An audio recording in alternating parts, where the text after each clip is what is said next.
In March 1888, New York City was suddenly engulfed by one of the most severe snowstorms in American history, known as the Great Blizzard of 1888. It began on the 11th, with heavy winds and snow accumulating rapidly.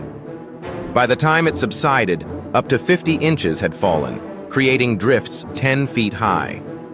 The storm paralyzed the city, stranding thousands and shutting down transportation. Trains were delayed for days, and telegraph lines were severed, disrupting communication.